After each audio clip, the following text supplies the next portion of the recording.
Әйел қайнатасының құшағынан жұбаныш іздеді. Күйеуі арманның соңынан кетіп, ер адамдық жауапкершілігін атқармағанына қатты күйінді. Жалғыздық пен үмітсіздікке бой алдырды. Ал көз алдындағы байсалды, сабырлы қария оған әлдеқайда қауіпсіздік сезімін сыйлады. Бақытына қарай, Шакир дер кезінде өзін тежеп, бұл нәзіктікке бой алдырмады. Өйткені әйел бәрібір оның келіні еді. Анези өз шегінен асып кеткенін түсініп, ыңғайсыз күйде жерге түсіп кеткен түймені жинап кетуге ыңғайланды. Дәл осы сәтте, Измет жарық жанып тұрған жылыжайды алыстан көріп, осында келді. Анези сыртқа шыққанда, Измет оны жұбатуға тырысты. Бірақ көзі еріксіз келіннің киімін қатты қысып ұстаған қолына түсті. Алайда Анезидің ол түнде болған жағдайды айтуға еш зауқы болмады. Измет келіннен, Шакирді көрдің бе деді.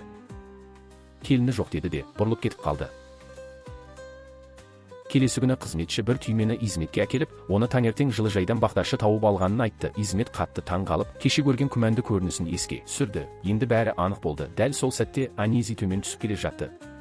Измет келіні жоқ кезде оның бөлмесіне кіріп, кеше киген киімін іздеп шкафты ашты.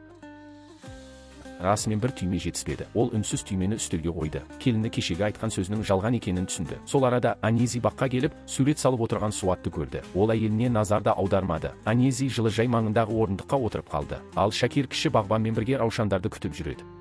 Бағбан Анезидің өзін ешқашан жетімдеп кемсітпегенін, тіпті оған итальян тілін үйретіп, бір қалам сыйлағанын айтты. Мұны естіген Шакир ризашылығын білдіргісі келіп, бір раушан гүлін жұлып, бағбан балаға беріп, соны Анезиге апарып беруін өтінді. Бала гүлді жеткізгенде, Анези қуаныштан жүзі жайнап кетті. Бірақ бұл гүл Шакирдің ең сүйікті раушаны екенін білген соң, енесі байқап қойса ренжитінін де ойлады. Бағбан бала жымиып, "Жоқ, алаң болмаңыз, бұл раушанды мырзаның өзі ұсынды" деді.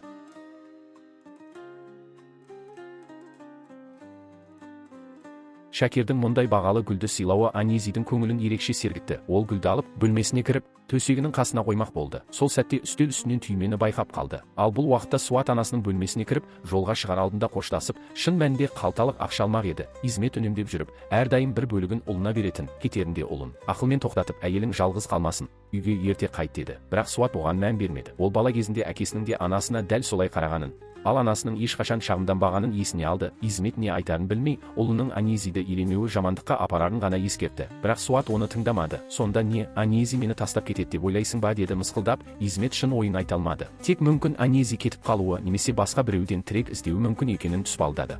Суат анасының бүгін неге бұлай ашулы екенін түсінбей, таң қалды. Измет шынымен де ашудан жарылайын деп тұр еді. Кезінде Шакир бұл некеге түбегейлі қарсы болған. Бірақ Суат әкесіне қарсы шығып, бәрібір Анезиді әйелім етем деп алған. Енді міне, сол әйелмен арасы суып, ұрыса бастағаны не сұмдық. Шакир оны әрең қабылдаған еді. Енді бәрі бекер болғандай, деді анасы күйініп.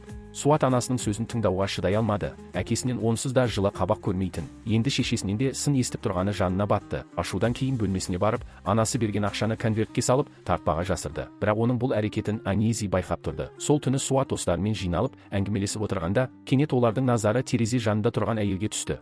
Ал ол Розали еді.